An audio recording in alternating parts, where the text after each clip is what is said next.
Dans les pistes actuelles figure donc un joueur que connaissent très bien à la fois Campos, Galtier, tout son staff à Paris, Antero Henrique aussi qui a tenté de le faire venir à l'été 2018, c'est Renato Sanchez.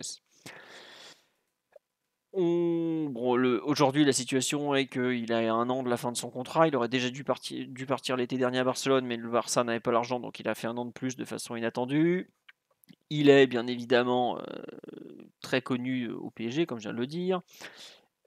Son transfert est assuré, que ce soit au PSG ou au Milan AC, même si visiblement le joueur souhaite plutôt venir au PSG. Jean, qu'est-ce que tu peux nous dire sur Renato déjà en termes de positionnement, de où Galtier l'a fait jouer, qu'est-ce que Galtier a su en tirer? Je te laisse nous raconter un peu Renato à Lille au final, quoi. Faut savoir que Renato, quand il est arrivé à Lille, c'était le plus gros transfert de notre histoire à ce moment-là. Il y a eu David depuis. Et Renato est arrivé, c'était pour nous une folie. C'était genre, ouais, petit club de province, tranquillou gilou, bah, on va recruter Renato Sanchez qui a Golden Boy 2016, gagne l'Euro avec le Portugal, il joue au Bayern de Munich. Bon, ça se passe mal au Portugal, au Bayern de Munich, mais voilà, il a que 22 ans. Pour nous, c'est une folie furieuse. Il y a des vidéos de ces trucs partout sur YouTube. Pour nous, c'est un truc de fou. Donc, il arrive un peu façon méga star. Les premiers mois sont compliqués, vraiment compliqués, où tu sens que physiquement, il était un petit peu à la rue. Et puis là, il y a le match de Montpellier, si je dis pas de bêtises, c'était en décembre, en janvier, où ça faisait 2-3 matchs où tu sentais que ça y est, il prenait un petit level up au niveau physique et mental. Et là, j'aime bien me dire que je vois tous les 2-3 ans un joueur lillois qui fait un match où tu sens qu'il peut faire ce qu'il veut, tout va bien se passer. Là, ce match de Montpellier, il en a fait deux comme ça, Renato. Il y a celui de Montpellier et celui du Milan, il y a 1 an et demi, 2 ans. Euh, et là, ça a changé. Là, clairement, tu dis, waouh, t'as chopé un crack énorme.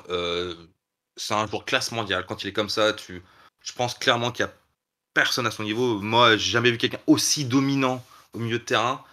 Dans ces deux matchs-là, il faisait ce qu'il voulait. Je sais pas, je pense qu'il avait fait une dizaine de dribbles sur des joueurs sur le match. Enfin, c'était un truc démoniaque. Il claque un but victorieux à la 92e minute. C'était Ménez à ce moment-là au commentateur. Il gueulait partout. Il dit oh là là, c'était incroyable. Et voilà, et après, bah, 2 matchs après, tu te blesses et tu n'étais plus là pendant 2 mois et tu reviens. Ça met 5 matchs à se mettre en route. C'est hyper compliqué, Renato Sanchez. Impossible à remettre en cause son talent. C'est un joueur fantastique. Mais à 100%, il- c'est pas jamais eu ça à Lille. C'est les cabailles, les gays et tout ce que tu veux. C'est du caca. C'est Ouais, du caca par rapport à on Renato. sait Mais ça. clairement, ça n'a rien à voir. C'est largement en dessous. Mais voilà, le Renato à 100%, bah, si tu l'as 10 matchs par an, c'est un miracle. À ce Voilà. point-là quand même. En termes de présence, c'est vraiment. Ouais, c'est 10 matchs par an. Parce que, C'est clairement, nous, c'est 10 matchs par an. Après, même à 80%, il est meilleur que tous nos joueurs. Donc, hmm. Ouais. Non, mais c'est frustrant parce qu'en fait, si je comprends bien, c'est qu'il y a les blessures et surtout il y a à chaque fois la phase de remise en forme qui, pour le coup, c'est ça. est bien réelle, c'est ça? C'est ça, ben, c'est un joueur, je pense que vous l'avez tous vu jouer. Il joue énormément sur son physique, à tous les niveaux, sur les appuis, sur la passe, sur son abattage en termes d'endurance, ce que tu veux. Ça joue énormément sur son physique, même si hyper technique. Hein, ça, techniquement, c'est un monstre. Mais à son poste, ouais, enfin, il s'est trop souvent blessé et c'est pour ça qu'on l'a eu 3 ans à Lille. Faut pas se le cacher mes 14 heures. S'il restait 3 ans à Lille, c'est parce que tu es blessé tout le temps et que tu as une remise en route, tu te blesses peut-être 1 mois, mais il te faut 3-4 matchs en jouant, bien sûr. Attention, parce que là, tu vois, là, à Lille, même à Lille, le 1er match, bah, il rentre 20 minutes, c'est pas mal, c'est bien. Après, le deuxième match, bah, il joue peut-être qu'il est titulaire, mais il sort à la 100e minute, et ainsi de suite, ainsi de suite. Et puis, tu trembles qu'il se blesse. Ça, c'est vraiment. Comme je dis, on a eu beaucoup de chance pendant pas mal d'années au niveau des blessures à Lille. Donc avec Renato, on se chiait dessus à chaque fois parce que pour nous, on n'était pas habitué à voir un joueur qui sorte à la 70e parce qu'il se blesse ou qui est pas là pendant 1 mois. Et Renato, c'était ce joueur-là. Tu avais trop peur qu'il se blesse tout le temps. Et c'est un joueur fantastique, mais fantastique. Mais voilà, si tu arrives à avoir 100% toute l'année, bah, tu as le meilleur joueur, peut-être le meilleur milieu de terrain du monde. Peut-être un petit peu extrême, mais c'est un Mais joueur fantastique. À ouais, 100% fantastique. On a bien compris que tu allais regretter autant le joueur que de ne pas du tout regretter les blessures, mais est-ce que, il y avait eu pas mal d'articles sur le fait qu'il y a peut-être des fragilités mentales, je crois que c'est Galtier qui l'avait expliqué en conférence de presse Ouais, que Renato, le problème était peut-être plus dans la tête que dans les jambes au final? ouais, après, il a sorti ça. Après, il connaît clairement mieux le sujet que moi, mais il a sorti ça surtout au début, sa première année ou sa deuxième année, je crois. Et il avait sorti ça, je suis pas Il a, sûr, mais il a après, réexpliqué ça la saison dernière. ah, tu vois, Il bah, avait écoute, expliqué ça avant l'Euro l'année dernière, en OK, disant, parce qu'il sortait d'une blessure, et donc il avait dit, il avait commencé à émettre cette hypothèse qu'il était, c'était lié au mental et à son trop plein d'envie de jouer, c'est ça. et là il a réexpliqué en début d'année, Mmh. que c'était exclusivement ça, c'est de la nervosité, c'est pas du stress, ou Oui, c'est de la il nervosité. Il y a un problème, un décalage entre, enfin, nerveux, tout simplement. ouais, non, mais ça parce que le joueur sur le terrain est très, très nerveux, clairement, bah, contre Lens, là, le dernier derby, bah, il a voulu se frapper avec Gradit. C'est quelqu'un qui est tout le temps vénère sur le terrain. Quand ça se passe mal, tu le vois direct. C'est bien, en vrai, dans un sens, c'est agréable parce que tu sens qu'il est concerné par le parce que nous, des fois, c'est compliqué à ce niveau-là, mais il sent très bien concerné par, très, très concerné par, ce qui se passe sur le terrain et par le phénomène de gagner. Je pense qu'il adore gagner et doit se mettre une pression énorme. Je pense qu'il a pas envie de perdre de temps sur sa carrière vu son talent et ça doit se ressentir à beaucoup, beaucoup de niveaux et c'est vrai que, tu vois, ouais, mental, parce qu'à chaque fois qu'il doit se blesser, il est bien. Souvent, il est très, très bien. Et mentalement, je pense que c'est terriblement difficile de dire que, bah, putain, j'ai encore la troisième blessure, quatrième blessure de l'année qui va être musculaire ou je ne sais quoi. Et voilà, après, si Galtier le dit, je pense qu'il connaît mieux le sujet que moi à ce niveau-là, oui, clairement, ouais. Non, mais c'est extraordinaire, c'est qu'on nous dit sur le live, en gros, il va passer la moitié de l'année à l'infirmerie, l'autre l'autre moitié de l'année suspendu parce qu'il va vouloir se battre avec l'arbitre, quoi, donc c'est Non, clairement, ça va, en vrai, ça va. Genre, il est vénère sur le terrain, mais il est vénère contre lui-même, soyons clairs. Il va pas se frapper avec quelqu'un, c'est pas Verratti, tu vois, il va pas aller courir vers l'arbitre comme un fou, quoi. Il d'accord, c'est là, contre Lens, parce que c'est le derby, parce que la gueule de partout, et voilà. Et on perdait 1-0, donc il veut montrer aux supporters lillois et des VE que bah lui, il en veut, tu vois. Donc je pense que c'est plus à ce niveau-là qu'il a fait ça. Mais il est très énervé contre lui-même. C'est un peu comme Bourak. Bourak est très énervé contre lui-même aussi quand il jouait. Donc c'est pas énervé. J'ai pas vu se battre. Il s'est peut-être pris un ou deux cartons rouges à Lille. Mais c'est pas voilà, c'est pas un dangereux quoi. d'accord. Il rentre bien dans le moule PSG, hein. Beaucoup blessé, très nerveux. C'est ça. Ouais. Et par contre hyper talentueux. Ça par contre. Ah bah, Moi, c'est j'ai une pour nous question. ça, ouais. Vas-y Max. Oui, oui, effectivement, mais simplement, tu as dit, il est très concerné. Justement, c'est une de mes interrogations. Donc toi, tu considères qu'il n'a pas je vais pas dire saute de concentration, mais de moments où il y a l'aspect être concerné par les matchs et se donner à 100% à chaque match, ne pas jouer enfin le match un peu en l'air, ça pour le coup, ce n'est pas c'est pas un sujet. Pour toi, c'est un joueur qui est concerné à chaque match, qui est un joueur Si, fiable dans la motivation. si, il a ce problème-là. Je veux dire, quand on joue contre une petite équipe. Enfin, Oui, voilà, c'est concerné. ça. C'est plus moi l'idée que j'en avais Ouais. en fait. Concerné, c'est, en fait, c'est plus dans le sens que, tu vois, il va rater une passe et tu vas le voir, il va taper à terre, il va faire les bras en l'air, il va péter un câble peut-être contre son coéquipier qui a pas avancé assez vite et qui a pas senti le jeu comme lui le sentait, tu vois? Il y a plus cette vénère sur ce côté-là. Après, ouais, clairement, on l'a vu marcher, quoi, le Renato, mais beaucoup de mes collègues lillois vont peut-être te dire que c'est une petite pourriture à cause de ça. Moi, je sais pas, ça m'a pas scandalisé, clairement pas. Il perd des balles en entre-jeux parce qu'il aime bien dribbler en entre-jeux, ça arrive, ça c'est clair que ça arrive. C'est pas commun, ça arrive deux, trois fois par an, tu vois. Il le perd parce que il veut faire ses gris milieu de terrain, ça passe souvent, mais des fois ça passe pas, comme tout. Mais ouais, il y a des matchs où il a pas. Enfin, après, si on dire c'est un joueur de foot, ça reste un joueur de foot, mais il y a des matchs où c'est un peu compliqué à ce niveau-là. Ouais, ouais, non, non, je peux pas dire qu'il est plus à fond qu'un autre, mais c'est pas compliqué à dire. Il est vénère sur le terrain, mais il peut passer à côté de ses matchs sans aucun souci, il y a aucun problème. Mais moi, ça m'a pas scandalisé plus que ça, tu vois, par rapport à d'autres joueurs. Et est-ce que tu penses que dans nos vœux les plus pieux, on peut espérer de la continuité physique pour lui ou malheureusement, sur 3 ans, vous avez vu trop de rechutes pour pouvoir y croire aujourd'hui? Bah, moi, je pense qu'il faut pas trop compter. S'il est souvent blessé, au pire, ça vous fait un bon remplaçant, parce que même quand il rentre, il est très bon. À Ah, il ce s'est niveau-là, tu rentré vois? dans un match? Ça, c'est Ah, intéressant ouais, ça. ah ouais, ça, c'est en temps d'un match. Bah, du coup, comme il est souvent blessé, Ses premiers matchs souvent, s'il rentre une petite demi-heure et clairement il y a un LOSC, clairement cette année en l'occurrence, un peu moins l'année dernière, mais cette année surtout il y a un LOSC avec Renato, il y a un LOSC sans Renato et il sait rentrer dans un match sans aucun souci, ça c'est clair. Bon, tant mieux. Et Juste justement, parce que justement il est dominant physiquement, c'est ça qui est intéressant à voir. ouais, et juste une question, on l'a beaucoup vu, quand il a percé, c'était un joueur axial. Avec Galtier, il l'a parfois fait jouer côté droit. On dit son meilleur poste, c'est axial, non, quand même? Pour vous, oui. Pour nous, pas spécialement. Mais en fait, Heu, pourquoi Galtier le mettait à droite, en fait? C'était pour boucler le couloir, c'est ça? Pour verrouiller le Parce couloir? que techniquement, c'est un monstre. Ouais. C'est notre meilleur joueur techniquement, mais en étant milieu central. Il peut dribbler 2-3 joueurs sans aucun problème, mais sans aucun problème. Donc c'est un peu tout, il peut bloquer défensivement. Il est très bon à droite, je pense qu'il était vraiment très bon. Mais le problème, c'est qu'il touchait pas assez de ballons pour nous. Donc il a du mal au niveau du placement, c'est pas la même chose, il prend pas la profondeur par exemple, tu vois. Il attend la balle dans les pieds, il veut faire la différence tout le temps, mais balle au pied, tu vois. Il va jamais prendre la profondeur. Donc et puis on a besoin de lui, à Lille en tout cas, on a besoin de lui dans l'axe parce que c'est lui qui est notre créateur de jeu, c'est lui qui sait créer des différences, c'est lui qui sait accélérer le jeu. Et à droite, c'est bien, c'est agréable à voir, mais c'est-à-dire que dans l'axe, tu joues avec Sheka et André, donc c'est hyper compliqué. Sheka et André, pour nous, c'était pas capable.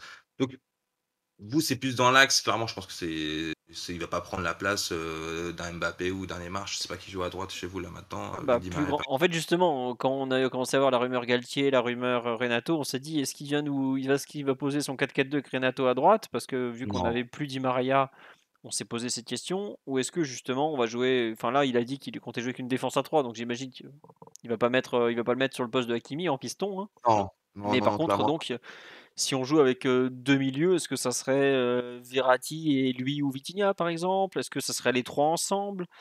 On nous dit sur live en 10. Non, je pense qu'il le mettra pas en 10 quand même. Il a Non, pas. non, jamais, jamais. Il a jamais joué en 10 chez nous, jamais de la vie. Bon voilà, s'il le met pas en 10 à Lille, il le mettra pas en 10 à Paris. Faut voilà. Il Mais joue, oui, puis il joue que 8. Enfin, 6, c'est trop compliqué. Il court pas assez pour être 6, c'est 8, c'est 8. il court pas assez. Tu trouves qu'en volume de jeu, il est pas énorme à ce niveau-là en course?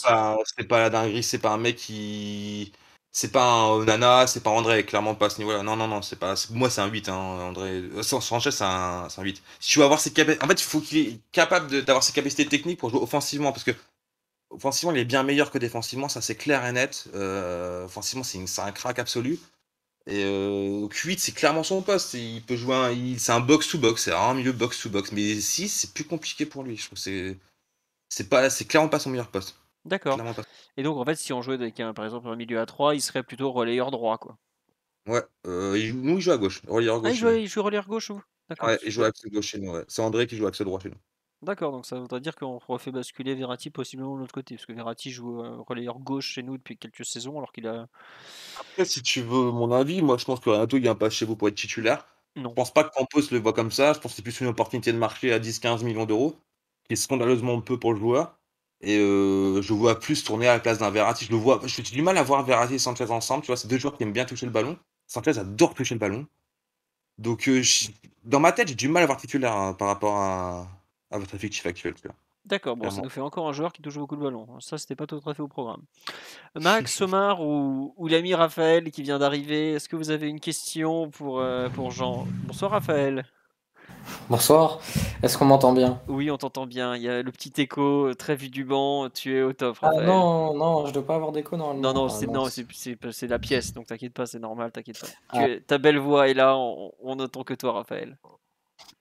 non, non, je vous écoute religieusement sur Renato. Bon, Je viens pour parler deux et Kitike. du football français. Si Omar est galétophile, moi je suis Ligue 1 fil et ticket fil. D'accord. Maxou, tu as une dernière question de 5 minutes à poser à Jean avant qu'on le libère, le pauvre 1h10 qui répond à toutes nos questions. Ou sur le live, si vous avez d'autres questions. Tiens, ah non, juste une question, Jean, avant que Max nous fasse un paragraphe de 25 lignes. Est-ce que Renato Sanchez est une bonne pointe de vitesse pour le coup? Parce qu'on manque peut-être un Ouais, peu de joueurs rapides au milieu de terrain. ouais, non mais clairement, il a tout. En termes de physique, il a tout. Il n'y a pas un truc négatif à lui, à part ce qui est tout le temps blessé. C'est un monstre physique, il va très très vite, il est agile, il a des appuis mais incroyables. Non, non, il est extrêmement vite, extrêmement vite. Ah non, il n'y a aucun souci avec ça. Ah, il fait très souvent quand il joue sur le côté, il n'hésite pas, genre en un contre un, tu vois, il est arrêté. D'un coup, il lâche la balle sur le long de la ligne de touche et puis il bourrine tous les latéraux sans aucun problème. Non, à 100%, c'est clairement un joueur fantastique. C'est pour ça que je vous dis, j'adore le joueur, mais tout le temps blessé. Voilà. Ouais, c'est la frustration, elle est là, quoi. Ce que tu décris sur la ligne de touche où il enclenche une vitesse et accélère en 3 foulées, ça me rappelle ce que Nuno Mendes nous fait régulièrement. C'est ça, ouais, oui, c'est assez similaire. Après, en plus beau, parce que Renato, c'est très, très, très beau, très, très propre à voir. D'accord, Voilà. bon bah écoute, ça donne quand même un petit peu envie. Oui, Max, oui, non, mais clairement, ça, tout à fait. tiens, on nous demande s'il a une bonne frappe. Oui, il a une bonne frappe, Renato, pour le coup. Oui, justement, c'était mon. Vous m'entendez? Oui, non, Oui, c'est oui, mon on t'entend, point vas-y. en tant que multi-Ligue 1 au fil. Je l'ai vu mettre 2-3 buts assez splendides, mais finalement, c'est un joueur, j'ai l'impression qu'il marque assez peu. Alors, est-ce que c'est parce qu'il est. Bah, je te- euh, Vas-y, moi, explique-nous peut-être, parce que pourtant, il a une très très belle frappe de balle, il me semble. on va dire l'aspect tactique chez nous, c'est que nos deux milieux de terrain, ils montent très, très peu. Ils sont très rarement de bonne position de centre. On a très, très peu d'occasions de but avec nos milieux de terrain. Renato, oui, il a une très belle frappe. Du coup, c'est pour ça que des fois, il joue sur le côté. Quand il jouait à gauche, moi j'aime bien quand il joue à gauche. Je préfère quand il lance son pied droit. C'est très, très beau à voir. Mais c'est vrai que dans l'axe, quand il joue 8, c'est vrai que c'est une belle question. Ça lui arrive très très rarement de tirer. Très Parce très que, rare. parce que si ma mémoire n'est pas faillible, je me souviens d'un but contre Reims quand je crois que vous êtes mené 1-0. Oui. Encore un magnifique dimanche à 15h. Et il a décidé de prendre le match à son compte, d'accélérer, de mettre un but d'anthologie C'est ça. et de prendre ses responsabilités. J'avais l'impression que il avait décidé de secouer tout le monde ce jour-là. Bah, c'est exactement ça. Renato, t'as très bien dit les choses. Le phénomène qui rentre, je reviens sur ce que tu disais, il rentre une demi-heure, et quand il rentre, il a envie de montrer, bah voilà, vous avez joué comme des merdes pendant 1 heure, moi je rentre sur le terrain, je vais vous montrer que c'est avec moi, c'est pas la même équipe. Et ça arrivait très très souvent, et à chaque fois, t'es ultra dithyrambique sur Renato, et il adore prendre le match à son compte. C'est vrai que c'est un truc qu'il fait extrêmement souvent, parce que je pense qu'il déjà, il sait qu'il est supérieur à tous les autres joueurs sur le terrain. Euh, il adore le faire, après des fois il en fait un peu trop. Euh, mais c'est vrai qu'au niveau des frappes, pour revenir à ce que tu disais tout à l'heure sur la frappe de Reims, c'est rare. Moi, j'ai pas un souvenir, à part quand il joue sur le côté, on le voit pas si souvent frapper. Euh, en finissant, il faudrait regarder ses stats, mais je crois que c'est pas plus de 2-3 ou 3-4 buts par saison. Il se projette très très peu, mais je pense que c'est plus l'aspect tactique de l'équipe qui lui fait faire ça, plutôt que lui-même qui fait ça. On le voit rarement dans un sur de réparation, parce que je pense que c'est clairement un choix de Galtier, donc du coup maintenant c'est de Gourvenec. Mais c'est plus à ce niveau-là, je pense que ça a blessé. Mais oui, je pense qu'on l'a vu contrainte. Quoi. Tiens, et en dehors du terrain, il est plutôt calme ou vous aviez des échos Bah, c'est un des rares joueurs où je peux dire, parce que je connais plutôt bien la vie nocturne lilloise. Elle n'est pas très très grande, donc on genre a le, la visite à genre le clubbeur? dans le clubbeur, voilà. Mais c'est plus qu'il n'y a pas 15 milliards d'endroits pour sortir sur l'île par rapport à d'autres villes comme Paris ou Londres pour certains. Euh, T'as aucun écho sur Renato, comme quoi il traîne dans les boîtes lilloises, comme d'autres peuvent avoir, tu vois. D'accord. Donc à ce niveau-là, à part ce n'est qu'il rentre souvent au Portugal, mais à part ça, C'est pour non, ça il y a qu'on a ramené le Portugal à Paris, tu vois. On est c'est malin. ça. Non, mais c'est vrai Non, que il était vite. ça sera Il- le troisième ou quatrième Portugais de l'effectif, quoi. Ah bah Campos, on parlait plus brésilien que français. Il y a plus de lusinophobe que de francophones à Lille à un moment. Avec tous les Brésiliens et tous les Portugais, c'était une folie. Donc Est-ce qu'il vivrait bien le fait de devoir gagner sa place après avoir été une des têtes d'affiche du LOSC? Qu'est-ce que bah, t'en penses de ça, tiens?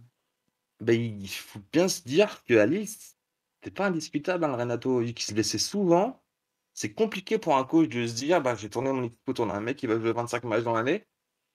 Donc, c'était pas indiscutable, Renato. On savait, c'était sûr, quand il est à 100%, c'est sûr qu'il joue, il y a aucun débat. Quand il est à 80%, il joue aussi à 100%, enfin, il va jouer, quoi. Ouais, ouais. Mais voilà, s'il revient blessure, on sait qu'il est dans le groupe.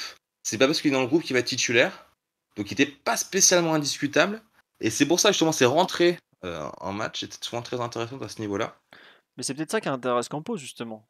Et Et je Galtier. pense, je pense clairement, c'est pour ça que moi je te dis, moi je le vois plus comme un joueur de complément que comme un titulaire. C'est compliqué de concevoir une équipe en disant que Renato va jouer 50 matchs dans l'année, je pense que c'est impossible. C'est pas possible. Donc, Tu vois, parce que l'an dernier, là, tu me dis, tu dis, ouais, il joue 25 matchs par an. Je dis, il abuse. Ouais, bon, 24 matchs de Ligue 1, un but, 5 passes décisives. Et Ligue des Champions, 5 matchs sur 8, donc. Sur 6, pardon, parce que vous avez été. Non, 8, vous en avez joué 8, vous étiez sur 8. Ouais, voilà. Il rate les 2 premiers sur blessure et le dernier, le retour sur blessure encore. Et au total, il a joué donc 2127 minutes, sachant que Lille, au total, a joué 38, 40, 41, 50 matchs. Quoi. Donc il a joué 49 matchs. Donc il a joué même pas un match sur 2 l'année dernière. Ouais, c'est ça. C'est probablement Renato. S'il était jamais blessé, il serait pas là, il serait tout en haut. Je pense que c'est clair à 100%. Je répète, c'est un des meilleurs joueurs que j'ai vu. C'est trop fort. Ouais. Mais Non, juste une question on n'en a pas parlé, c'est son jeu de passe, il est très qualitatif ou c'est pas sa plus grande force, et juste sa plus grande force, c'est juste non, quand il prend le ballon justement et qu'il perce, où là il devient monstrueux quoi. c'est bien, hein, c'est un bonne qualité de passe, mais vous n'allez pas vous dire ouais, incroyable. Non, non, c'est pas ça. C'est qu'il prend la balle dès que 2 joueurs, il fait une différence, il va très vite, il récupère des petits ballons par-ci par-là. C'est ça, Ramto, c'est plus ça, à ce niveau-là. C'est une boule de nerfs que tu vois partout. C'est D'accord. impressionnant à voir jouer. Et c'est agréable, c'est très très beau à voir jouer d'ailleurs. J'imagine un mec plein d'énergie comme ça qui fait mal. Moi je me souviens au parc cette année, il nous a marché dessus pendant 60 minutes. Ouais, Il a c'est ça. remonté des. Je me souviens le podcast où on était un peu désespéré parce le PSG il est quand même pas un très très beau champion cette saison, on va pas faire semblant en termes de jeu, on n'était pas bandant. Hein. Et le PSG Lille qu'on gagne 2-1, on se demande encore comment on a fait pour gagner tellement on n'a pas vu le jour pendant 60-70 minutes. Et c'est vrai que sur live on nous dit Edgar Davids, mais ouais il y a un peu d'Edgar Davids. Ouais. C'est totalement Edgar Davids. C'est Edgar Davids. Renato, c'est Edgar Davids. Ah, peut-être moins récupérateur et plus technique, parce que Sanchez, c'est sacrément technique. Il fait une sorte de râteau où il reprend le balle vers l'extérieur, il rentre vers l'intérieur. Il le fait quelques fois, vous allez le voir, là, c'est beau. C'est très agréable à regarder. Moi, j'adore Renato. Je suis un fan de Renato. Mais voilà, et je suis très content d'avoir eu 3 ans à Lille. C'est incroyable d'avoir un joueur comme ça à Lille, mais Bon. voilà, j'espère qu'il baissera plus, qu'il montrera à tout le monde comme il est si fort. Mais On verra bien. Omar, Voilà. tu me demandes est-ce qu'il est lucide après ses accélérations ou est-ce qu'il a beaucoup de déchets? Non, justement, je pense qu'il est plutôt lucide sur la fin. Hein. C'est un peu ça qui fait sa force. C'est ça, c'est comme il est tellement fort physiquement que quand il est à 100%, je sais pas, quand il est à 100%, ouais, il est bon tout le temps. Même comme tu dis, il fait 2-3 accélérations. Là, tu vois, il a fait 5 passes D en 24 matchs cette année. Donc que pour un milieu central, c'est bien. Hein. c'est excellent. Voilà, c'est ça. Bon. Il n'y a pas de point faible à donner à Renato quand il est à 100%. Il n'y en a pas. Je peux pas. S'il est à 100%, il sera titulaire chez vous sans aucun souci. Le jeu de tête, peut-être. Ouais, peut-être le jeu de tête. Ouais. Ça, j'avoue que je sais pas. Ça, je n'ai pas souvenir qu'il ait claqué un truc de la tête. Ça, j'avoue. Bon, en même temps, avec Verratti, on a l'habitude de pas gagner des duels aériens au milieu. Omar, tu avais une question pour notre ami Jean avant qu'on le libère et qu'on le remercie? Moi, je voulais juste mettre du respect sur le nom d'Edgar Davids quand même. C'est un joueur absolument total, absolument fantastique. Je souhaite à Renato d'être 10% de ce qu'était David. C'est vraiment pas la même classe. Non, on s'entend. En plus, je suis hollandais d'origine, donc je peux dire que je suis un grand fan de Edgar Davids et un énorme fan de l'Ajax aussi. Mais je peux dire qu'à 100%, Renato peut jouer. Il peut se rapprocher, mais Renato, il a 100%, 4-5 matchs par an, c'est ça qui est problématique. Le problème, c'est que David, il a fait 100% pendant 15 ans. Quoi. C'est ça, exactement. C'est pour ça que la différence, elle est là, c'est clair. Bon.